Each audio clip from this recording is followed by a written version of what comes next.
Whew, it's been a fat minute since my last video. Let's see how bad I got at talking to the camera. I'm back, baby. Hey guys, it's Clarence. As most of you guys can probably relate, I just finished my fall semester. It was hard, it was challenging, it was virtual, and was affected by, But with all that being said, as much as it was a challenge and as much as I struggled in areas or multiple areas, I honestly had a pretty good time. So for this week's video, I wanted to talk about what a virtual semester in college was really like. First things first, I did not get COVID. With all the stories from my friends and the long-term symptoms that were like just announced this last week, I'm very grateful. However, like everyone else, it did take its toll on my academic experience. Honestly, I feel like I learned more about myself than I did curriculum. The first challenge of this semester was that the overall purpose of college for me was tainted. The whole point of me going to college is for me to gain skills, get the connections that I need in order to be set for the career that I want to be a part of. I'm a marketing major, by the way. Well, with these jobs and these future jobs also being affected by, I really didn't feel the need to get hired by any of them, and nor was I interested in like any of the companies that were hiring at the time. Working every single day from my desk in the same room that I literally sleep in and shower in and do everything was a very big eye-opener for me. I was doing the same thing every single day in the same spot, in the same chair, at the same desk, which translated to the way I thought about my future career. I realized that there are people who really like the routine because it is organized and it is very timely. I realized that it was not for me, and honestly the thought of that and like actually having to do that every single day of my life until retirement scared me a lot. So it did put a lot of things in terms of my academic experience in perspective. The next thing was that prior to this semester, I really didn't fully believe in burnout for myself. I thought I was like some sort of like immortal. I thought I was like the main character. But after this semester, burnout is definitely a consideration. I feel like it was more all the ambiguity of my last semester. It was all the additional things that we had to do for assignments that I didn't necessarily consider when it was just a normal semester. For example, just like basic instructional questions wasn't necessarily concrete. Usually those types of things are common, but they're answered in a in-class setting when someone asks like a quick question before the class is over. Like I remember I would think of a question but not want to ask it, but then another student would ask it and I'd be like, thank God, because the professor would then answer it. So that answer would usually help me in a normal semester to accomplish whatever assignment I had to get done. With none of that existing, this ambiguity just kind of built up between 4 or 5 classes. I was like, I'm getting kind of tired. It was the exhaustion, not from like actually doing the work, but it was the exhaustion of like, oh, I want to do this assignment, but it was more just what even is this assignment? Like what is expected of me? Like I will put in the work,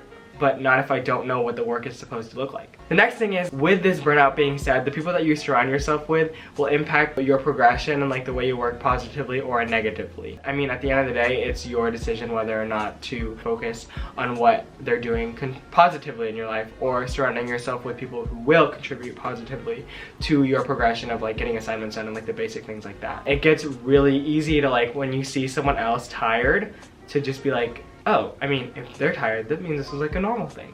But maybe it's not. I remember there were times where I was like, oh, I'll do this assignment later because everyone else is doing it later, but that was like so stupid of me. At that time of me thinking that, I was wasting more energy thinking about when to get it done than actually getting it done. The next thing was my short-term attentiveness got so bad. I fully blame everything on TikTok and like the way that YouTube videos are edited, because TikTok and YouTube are really what I did. You know how YouTube videos are like very like edited quickly so that you're always like getting stimulated by something, and then TikTok, that's self-explanatory, they're super short videos. All of those things, as much as they did help with the way that I thought about like how to make my videos and like how to entertain people, it definitely did take its toll in terms of my professors, because they would literally talk about an example for like 10 minutes straight, and 2 minutes into it I would be so out of the loop. I would like watch a lecture and I would be like, you know what, this lecture is recorded, I'll just play it again at 2 times speed, it'll save me time. It really didn't save me any time, it was just like me wanting to hear it at a faster pace. It still took the same amount of time. So stupid of me to think that. In terms of the social setting in college, resisting to go out to, not necessarily parties, but like parties. Wait Wait a damn minute. Not necessarily parties, but like parties, larger, like medium-sized group gatherings was definitely something that at first was really easy to resist because you're like, oh, there's a pandemic. But then when you got to see like more people start to get more comfortable with it, or like people that literally had COVID, so they're like, okay, I have a week of like antibodies that are super strong. Whatever excuse they had, like definitely was kind of contributing to temptations that I wanted to go out as well and like treat myself. But really, like I can see the light at the end of the tunnel in terms of this pandemic. I'm gonna not send it yet and then send it once I have that vaccine. Don't want Miss Rona. She's a baddie with no fatty, and I don't want her addy. In terms of like more positive things, I did learn a lot about my habits. Oh my god. My habits. First of all, I legit started this channel, which this channel low-key saved me because when I would reflect on what I finished throughout the week, knowing that I did this was a really good boost for me every single week, even if I did feel like the burnout that I stated prior. And honestly, like staying up late and doing all that put like a little bit of like edge to my semester. So I thought that was kind of cool. It made me seem like I was a hustler. Another habit that I learned was that I realized I really like organizing my schedule using Google Calendar, but I hate fully committing to it. I would spend more time getting so stressed out that I was not on top of my schedule, that I would get slowed down and bogged down by the anxiety of me like being behind, that I would just be like, okay, screw it, I'm not following the schedule at all, which I wouldn't have realized without like a virtual semester.